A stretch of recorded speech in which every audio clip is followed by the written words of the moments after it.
What I'm really proud of in relation to my lab and our work is that we have a reputation for doing exemplary research, for addressing difficult but important questions using cutting-edge tools.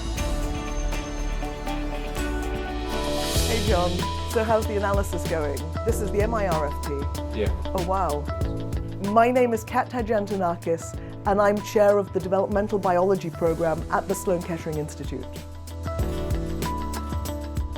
Inside my lab, we're interested in how cells regulate their identity and how they act as communities of cells to build the organs of our bodies. What developmental biology tries to do is to provide the foundational knowledge for how organs are put together, and that ultimately will allow us to reenact processes of development for the repair of damaged tissues during cancer.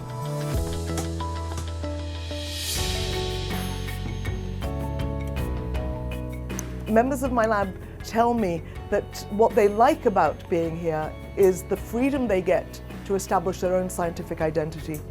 Okay, so you're moving the cells up to this quadrant. Yes. One of the opportunities in my lab is to collaborate both with members of the lab but also outside of the lab.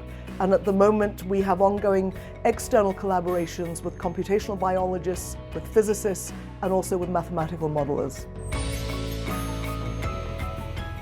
I like to bring people in with diverse backgrounds, diverse expertise. I feel that diversity breeds creativity, that creativity gives rise to innovation, and innovation seeds major breakthroughs. So this is a 3D time-lapse light sheet. This looks really cool.